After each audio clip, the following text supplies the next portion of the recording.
እንኳን ለ86ኛው የአገውያዊ ፈረሰኞች በዓል በሰላም አደረሳችሁ። ዛሬ እንግዲህ በአዲስ አበባ ከተማ የ86ኛውን የአገው ፈረሰኞች በዓልን ምክንያት በማድረግ እንግዲህ እዚህ ቦሌ ክፍለ ከተማ አዳራሽ ተገኝተን የበዓል አከባበሩ ምን እንደሚመስል በእፍታችን ልናስቃኛችሁ ወደናል።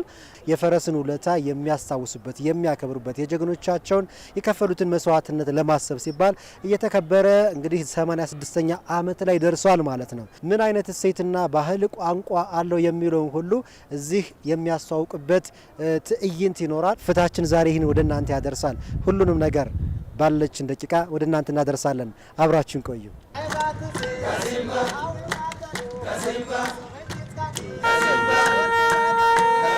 ቅድመ አያቶቻችን ዘምተዋል።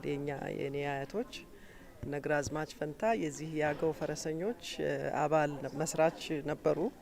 በጦርነቱም ላይ ተሳትፈዋል። ከጦርነቱ በኋላ የተቋቋመ ስለሆነ የአድዋ ድል መታሰቢያ በዓላችን ያው ብሔራዊ በዓላችን ትልቁ በዓላችን ስለሆነ ይሄ የአገው ፈረሰኞች በዓል የዛ አካል በመሆኑ በጣም ደስ ይለኛል።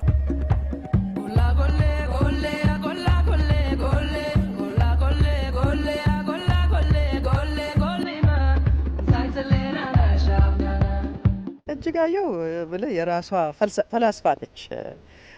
ዓለምን የምትቃኝበት መነጽሯ በጣም ይለያል። ነገሮችን አንደርስታንድ የምታደርግበት መንገድ ፈጽሞ ከብዙዎቻችን ይለያል። ስለዚህ አድዋን ስትጽፈው የሰው ልጅ ክቡር ነው ብላ ነው የምትጀምረው። ለካ ሰው መሆን ክቡር ነገር ነው እና ከሰው ክቡርነት አንጻር ነው አድዋን ያየችው። አንድ ሰው ሞቶ ሌላው ሰው በክብር እንዲኖር የሚደረግ መስዋዕትነት እሱን ነው የጻፈችው። ይሄንን ታሪክ እሷ ከልጅነቷም ጀምሮ ስትሰማ ስላደገች የኛ ቅድመ አያቶች በቀጥታ ጦርነቱ አድዋ ላይ ተሳትፈዋል፣ ጦር መርተዋል፣ አካላቸው ጎሎ ተመልሰዋል ወደ ቤት። ከዛ በኋላ ሸምግለው በክብር ነው ያረፉት እና ይሄ ታሪክ ሁልጊዜ ሲነገር ትሰማለች እና ይሄንን ታሪክ ምናልባት በልጅነቷ ስትሰማ ስታሰላስለው ቆይታ አድጋ መጨረሻ ላይ እነዚህ ሁሉ ሰዎች መስዋዕትነት የተከፈለው መስዋዕትነት እኛ በክብር እንድንኖር ነው። የእነሱስ ህይወት አይደለም ወይ የእኛስ ህይወት የሚለውን በማነጻጸር ነው አድዋን ስትጽፈው የነበረው መንፈስ ይሄ ነው። ስናወራም ስለነበረ ያለ እና ወደፊትም አይ ቲንክ እንደዚህ አይነት ስነ ጽሁፎች እይታን ያሰፋሉ ብዬ አስባለሁ። አሁን አድዋን ከፍ አድርጋ ነው ያስቀመጠችው። ያንን አይነት ስነ ጽሁፍ ያንን አይነት ስነ ጥበብ አሁንም ያስፈልጋል። ብዙ ያልተነገሩ ታሪኮች ያሉ ይመስለኛል እዚህ ውስጥ እና የአገው ፈረሰኞች ማህበር አንድ ትልቅ በር ይከፍታል ብዬ አስባለሁ እንደዚህ አይነት ነገሮችን ለመስራት።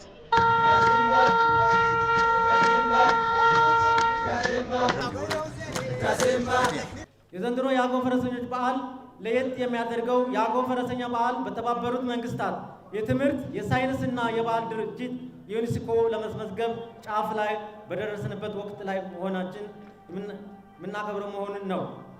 የአገው ፈረሰኞች በዓል ፈረሰኛው የጥንት አባቶቻችን ንግስና የክብር መለያ የሆነውን ጃኖ በመልበስ ይህንን የጃኖ ልብስ በመላው የአገው አካባቢዎች የክብር ልብስ ሆኖ ለዘመናት የዘለቀ ሲሆን አዲስ የአገው ተወላጅ በጃኖ ደምቆ የጃኖ አብዮት ለኩሷል። የአገው ፈረስ ባህል ወደ ፊት በመጠናከር እምቁን ባህል በማስተዋወቅ በአራቱም አቅጣጫ ያለውን የደበዘዘ ማንነትን ለማድመቅ ለሀገር አንድነት ለሉዓላዊነት የሚኖረውን ሚና ለማጉለት ኢኮኖሚያዊ የዳበረ ጠንካራ ማህበርን ለመገንባት ወሳኝ ነው።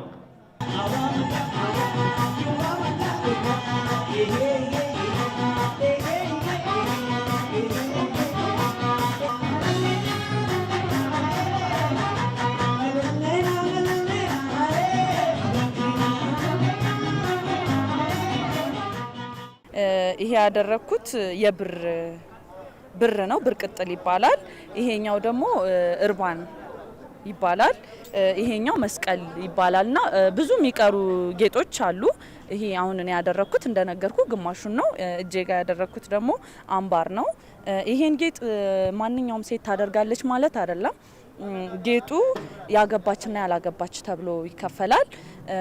የሚለየው ብዛቱ ነው። አምባርም ከሆነ ሁለት ማለት ከዚህ ተቀንሶ ማለት ነው መጠኑ የሚያንስ ሁለት ታረጋለች።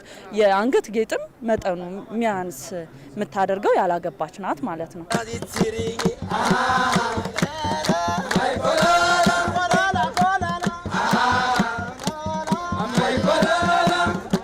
ባህል የሁላችንም ነው። እንደ አንድ ኢትዮጵያዊ የማንንም ባህል የማስተዋወቅ ኃላፊነት ወይም ግዴታ አለብን ብዬ ነው የማስበው። ምክንያቱም ሀገራችን ባለ ብዙ ባህል ነች እና ይሄንን ባህል ደግሞ ከዚህ በበለጠ ብናስተዋውቅ ለባህሉ ሁላችሁም ተገኝታችሁ ያለውን የአመጋገብ ስርዓት ያለውን ያለባበስ ስርዓት እንዲሁም የፈረስ ግልቢያ አለ። አሁን እዚህ አዲስ አበባ ስለሆነ ነው እንጂ ወደ ጥር 23 ይከበራል እኛ ጋር። እዛ በጣም በሰፊው ብዙ ፌስቲቫሎች ይታያሉና ተገኝተው ሁሉንም ባህል ቢያዩ ባገውኛ እንኳን ሱሪቲስካ ዋልታንቲስ ፌሬስቴንካውስ ባልስ እንኳን ዴክስታምቱናስ ቺዳኪ ዲጊዳኪ ዝኪንሃን ሆፋቴ አመሰገኔ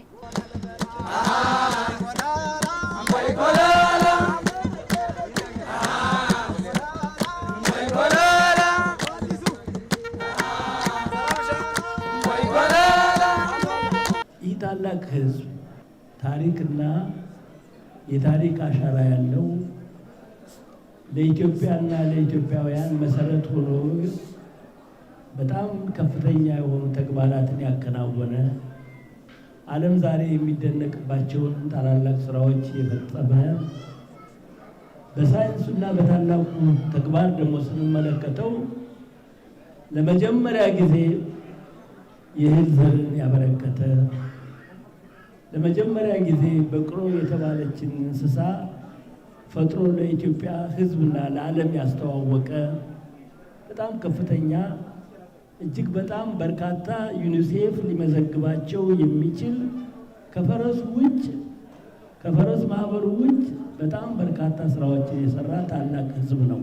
እንደ ማንኛውም ሀገር ባለው ከፈረስ ጋር ያለ ግንኙነት ብቻ አይደለም። ፈረስ ላገው የኢኮኖሚ መሰረቱ ነው። ፈረስ ላገው አገልጋዩ ነው፣ ጌጡ ነው። ለለቅሶ ይውልበታል፣ ለእርሻ ያገለግለዋል፣ ለተለያዩ ቁም ነገሮች ያውልበታል እና ፈረስና አገው በጣም የጠበቀ ግንኙነት አላቸው። ይህን ቦታ በማህበር መልክ አደራጅቶ ዓለም እንዲያውቀው ማድረጉ እኔ በጣም የምደግፈው ስራ ነው።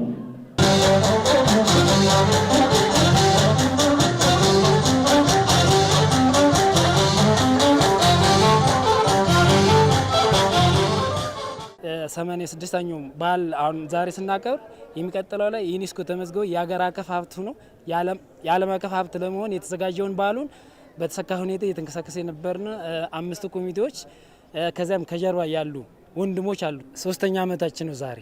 አላማው እንጅባራ መሄድ የማይችሉ እናት አባቶች፣ ወንድሞች፣ እህቶች እንዲሁም ህጻናት አዲስ አበባ ላይ ትልቋ የአፍሪካ መዲና ላይ ለመክበር መክበር አለባቸው ብለን እንግዲህ ዘንድሮ ያዘጋጀ ነው።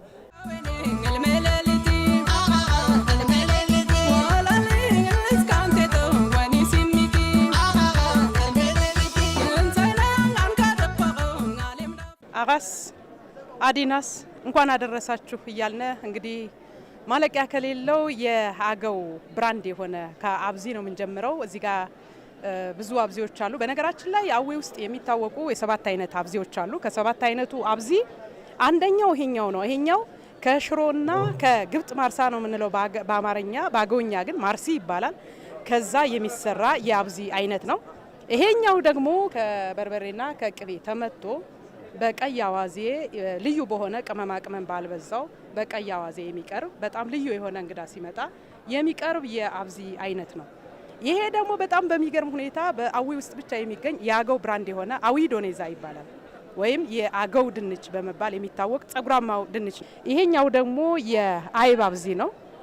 ከአይብና ከቅቤ ተመቶ የሚዘጋጅ የአብዚ አይነት። ይሄ ሌላው ዱኒዚ ነው ወይንም ሌላው ድንች ነው። ይሄ ልንጉይ ይባላል በአገውኛ። ልንጉይ ማለት ኑግ ነው፣ የኑግ አብዚ ነው ይሄኛው። ይሄ ደግሞ በጣም በሚገርም ጭብቶ ነው። ከቀይ ጤፍ የሚዘጋጅ ለአራስ ነው የሚዘጋጀው። ለአራስ የሚዘጋጅበት ምክንያት ምንድነው? ወገቧ እንዲጠነክር እንድትበረታ ዘንድ ተብሎ ሌግቱሻ ማለት በእሳት ላይ ብቻ የሚዘጋጅ የአገው የሴቶች መለኪያ የሆነ የቂጣ አይነት ሲሆን ቱሺ እንለዋለን በአገውኛ። ጋርግ ያለ ማር እንግዲህ ይታወቃል በእኛ በአገዎች።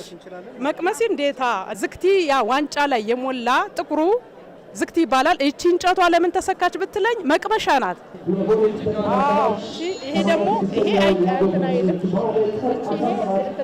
ይሄ ድፍድፍ ነው ዝክቲ ነው የሚባል። እንዳያሰክረህ ትንሽ አደራ ያው ይዛችሁ ትሄዳላችሁ። ፈረስ ይመጣል። በፈረስ እንወስዳለን። በቃ በፈረስ። እሺ እናመሰግናለን። ያዘጋጁልን ባልና ሚስቱ ታላቋ እህታችን ፀሐይነሽ አላምራውና ታላቁ የአገው ባል እንዲህ ተጀንኖ ጃኖ ለብሶ ወንድማችን ፀሐዬ አለሙ ይባላሉ። እነሱን ጋብዤ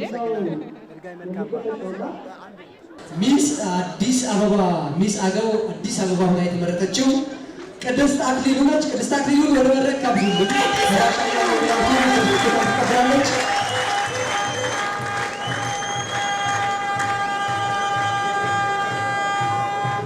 ባህሏ ሎጓን በማስተዋወቅ እንግዲህ ከቅድስት ትቀበላለች። ቅድስት ከቅድስት ነው። በጣም እናመሰግናለን። ሁላችሁም እንኳን ደስ አላችሁ።